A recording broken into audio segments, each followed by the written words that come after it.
What? Hey folks, it's the Notorious Glorious Feed the Girl Economist coming to you live. It is Monday morning. It is another glorious day with me and El Cuco and the whole YouTube community over here. Guys, if you haven't gotten a chance, get over to the Gadfly. It's a 7-day free trial. Get over to the Gadfly and join. Join. Make it happen for yourself. It's less than $10 a month. You're going to get the Rebel Trinity. Who the hell is the Rebel Trinity? Well, it's none other than the one and only Jim Willie, London Paul, and myself, as well as Ken. Yes, there's 4 of us in the Rebel Trinity. What can you do? Anyway, with that being said, also check out our sponsors, mycbdedibles.com, mycbdedibles.com for all your CBD edible needs, and check out the Watch Us Trade room over at watchustrade.io. The Trade Boys will be doing a show today at 1 p.m., so get ready for that. And with that all out of the way, Siege, what's crack-a-lackin'? Hey, good morning, V. Doing great. Had a great weekend. How was yours? It was very eventful, to say the least, man. My hot water heater broke. Oh, sent a little deluge into the basement. Have that cleared. Did I tell you this earlier today, or we just went into doing the whole Gadfly stuff?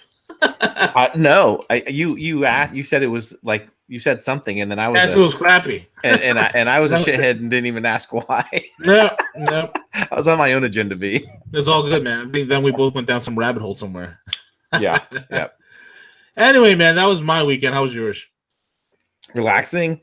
Got a bunch of work caught up, and I'll tell you what. The response, real quick, and I know our listeners on YouTube probably will get sick of us talking about it, but the response to the Gadfly has just been tremendous. Oh my God. And again, just really specific content.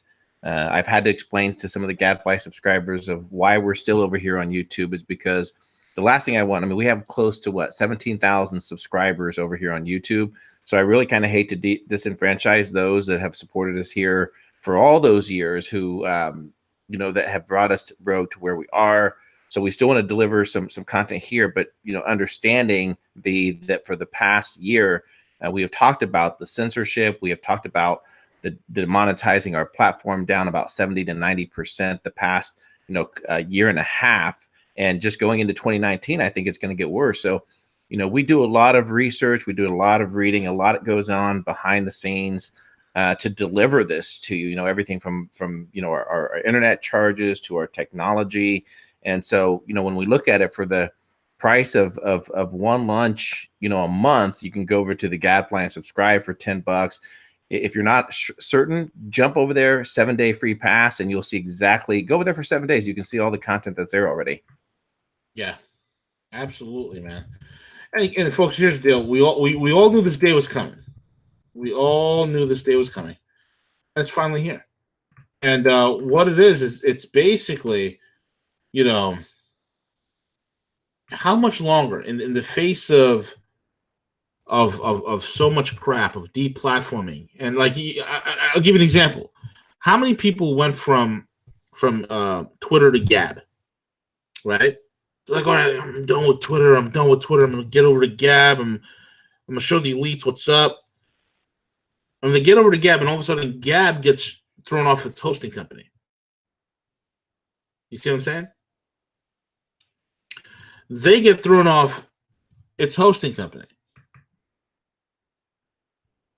What we're doing here, number one, we're creating a subscription base, because when you work under a free and open, then you can you have all sorts of issues. You're more susceptible to being deplatformed. But for less than the price of Netflix, see, what's the going rate for Netflix right now? It's like, well, it's up now. It's like $11.99, right? It's terrible. I know this, but if you only have one IP address, then it's like $9.99. But if you want to be able to view Netflix and multiple computers in your house, I think it's like $13.99. So yeah, there you go. If you want multiples, you know what? It's going to cost you. Choose a plan. Let's see the plans. So it's like $13.99 a month for premium. If you want the HD with Ultra HD available, you can watch it on 4 screens at the same time. Otherwise, you're paying for the standard $10.99. That's the standard plan. It's $10.99. For less than the price of a standard plan of Netflix, you're going to get us. And we're still going to be dropping stuff here, but we're going to go in depth. We ain't got to worry about censorship. We don't got to worry about copyright. We don't got to worry about any of that stuff. You know? And the perfect example we can give you is when they shut down, Sean's channel. They shut down the entire SGT, and he lost all his content. He lost all his subs. And so now we're taking those conversations from that happening and planning for the future. I mean, what would those that are listening to us right now, and I don't want to go on and on and on. I get our listeners get it, but at the same time, I want them to understand that this is in preparation for the future. I mean, the platform that we're using, it costs money to run it. It's not expensive. free. It's not free. It's expensive. So go ahead. We talk about streaming, right? And how many times we can stream. We got bandwidth limitations. I mean, right now, the whole kit and caboodle is you want to go the full flagship, which we'll eventually get to. It costs money. So starting with grassroots right now, with all of us and all you people that are listening to us jumping on board, yeah, we are pleading. Yeah, we are asking. And we're asking you guys to come join us. We're asking you guys, if you can afford, less than $10 a month, come join. Come join. I promise you, it will be more than worth your while. I promise you. Because Jim Willie's going to be there. He's going to be saying things that you're not going to hear him say on YouTube interviews. Paul's going to be there. Paul's going to be breaking down things that you're not going to get on YouTube interviews. Ken Shortron will be there. Ken's going to be doing the same thing. He's going to be breaking down things you're not going to get anywhere else.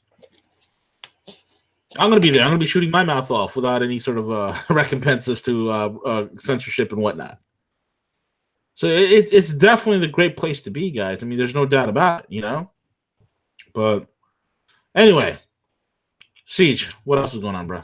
Well, let's jump into and again, the human toll, the loss of life is terrible. What's happening in California, especially in parts of Malibu. I know that our colleague Del Bigtree lost his home. Oh, wow. Completely burned down. There's the video of the woman who is praying to God as she's driving through this road that's in an inferno. And again, I question the timing of everything that's occurring.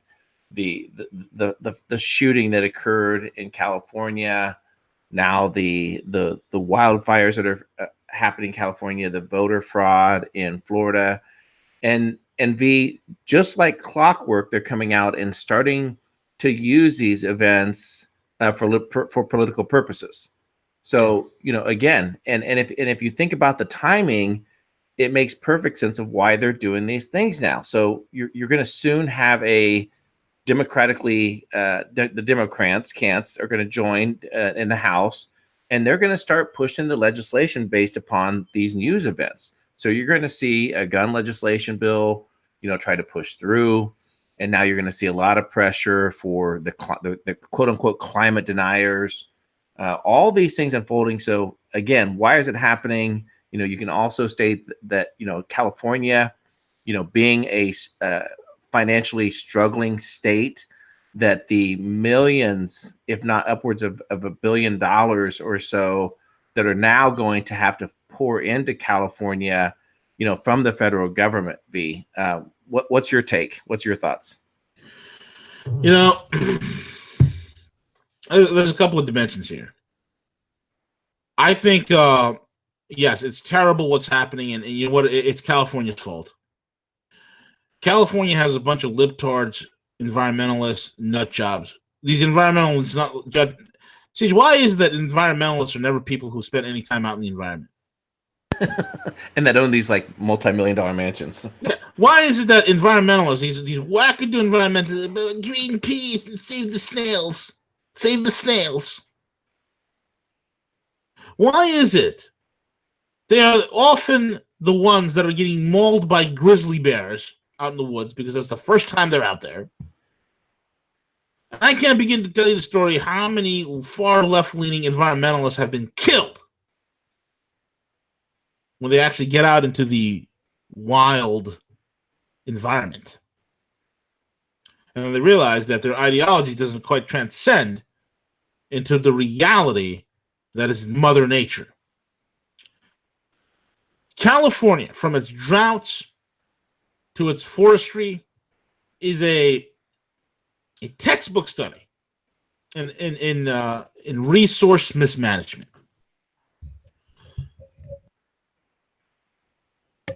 It's a textbook study of what happens when wackadoo environmental policies dictate how you are going to be managing your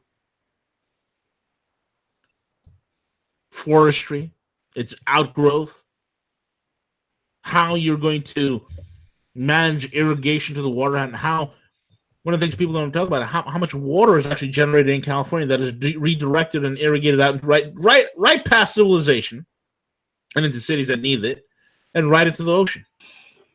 Mm-hmm.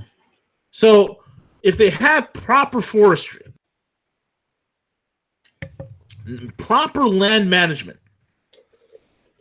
that you see in places like Texas, that you see in places like Oklahoma, Arizona, Nevada, and in spite of I mean, you name it, in spite of all the issues with natural disasters and whatnot, they are able to manage it so nothing gets out of control to the level of out of controlness that California is today. So that's one level. The second level is, there's the conspiracy side of things, which, I can't account for it, but people have seen so-called energy-directed weapons hitting certain areas. There's video evidence of, I'd say there's video anomalies of this, of so-called blue lasers hitting some spots, setting certain places ablaze in an uncontrollable flame. But one thing, there's an aspect of that. But one thing I can tell you, folks, if you look at the 30,000-foot view of this whole entire shenanigans of what's happening in California, what I can tell you about the shenanigans there is that it is a distraction from what's really happening. It is a distraction from what is happening in Florida. It is a distraction from the outright theft of an election in which the majority of the American people have decided who their senator and their governor will be. Okay, the majority of the population there in Florida. That is what this California thing comes as a trifecta. The media is focusing in on it a lot, but we are being distracted from it. And look, it is a horrible thing what's happening in California, and it will continue to happen in California because the libtards don't know how to run. They can't manage a lemonade stand, let alone an entire resource-rich state. And that's the problem. So they'll say things like, oh, it's climate change. Climate change is contributing to this because climate change, just like terrorism, is a boogeyman that cannot be quantified, a boogeyman that cannot be adequately defined, and a boogeyman that can never be caught, fixed, or remedied. So it's always going to be climate change. First it was global cooling, and then the next ice age. Then it was global warming. And now when that's been disproven to be an absolute farce and a false, it's climate change. Well, dipshit, the climate is always changing. I have nothing else to say about that. California will continue to be as it is. Why? Because the majority of idiots vote for idiots to lead them to nowhere. And that's where we are at. Anyway, Sage, a lot of things are happening with the Israelis in Gaza. Things are starting to heat up. As soon as things are starting to cool down in Syria, hell cannot leave things alone, bro. I mean, things just have to accelerate here. What's this all about, Siege? Hamas fires more than 100 rockets at Israel? Well, yeah, and then obviously right after the midterms, right? They wouldn't want to, create any type of disturbance or distraction, prior to the midterm. So again, these events unfolding. So Hamas fires more than 100 rockets at Israel. One person critically wounded as of yesterday's firefight in Gaza. Escalation between the IDF and Gaza appears inevitable. And, you again, V, you said it well. Now that we learn that Syria is tapering back. We learned that that Russia has made these basically kicking ISIS completely out. They've lost the narrative there. We had the little Saudi thing there for a little flare up. Good news over the weekend. I didn't put this in the deck, V, but it appears that the U.S. is no longer refueling the Saudi fighters in air, which is a good move, and I hope, and that's in Yemen. So hopefully that continues. But the timing of this, yeah. So this broke out over the weekend, where there were an escalation where two gunmen were killed in an IDF strike in Gaza. Two Palestinian gunmen for the Popular Front of the Libertarian of Palestine were killed in air raids carried out by the IDF Monday afternoon. So again, this escalation is occurring, and I firmly believe it's right on time. I don't know what the news reporting coming out. We're gonna have to jump over to, this is coming to us from the Israeli newspaper, so it'll be important to take a look at what some of the other media are reporting in terms of this escalation. But just the timing of it, is just very, very suspicious. Yeah, it really is, and we got to see what's happening underneath the surface. With that being said, Siege, let's just cut real quick to Hillary, and it looks like Hillary will be running. Oh my God! And when Hillary can't run anymore, it looks like Chelsea's going to be running next. These people can't quit, man. And I think this is one thing that you have to question, is that they really, for the most part, I think they've kind of tested the waters like the past year. Like they put out there that Joe Biden was going to run, and I think they kind of test the waters to see if does that resonate with the base. And then there was this whole thing about Pocahontas, that Elizabeth Warren was going to be running. But I have this funny suspicion, B, that Hillary, after she wants, she desires that power. She wants that power. This is after a failed run against Obama, 10 years ago. Last year losing against Trump. If the Democrats decide to do this and put Hillary up there as their front runner, it's just going to continue. It wouldn't surprise me, because how many times now have they doubled, tripled, quadrupled down on this narrative? So it would not surprise me at all if we see Hillary running again in 2020. Absolutely. Well, she can't help herself, man. She just cannot help herself. And with that being said, Siege, we're at the end of the quick broadcast here. Monday's been kind of slow. Folks, there's more info that we talked about. We have a nice little, much longer show that we just did over at the Gadfly. That's going to be uploaded soon. So again, get over to the Gadfly. We're trying to get all of you to migrate. Yes. We are asking you. Yes, we're begging you guys. For lack of a better word. Yeah, we want you to come over. We want you to come over, sign up, join, make it happen for yourself. Come on, it's less than $10 a month. Make it happen. And with that being said, Siege, we're over now.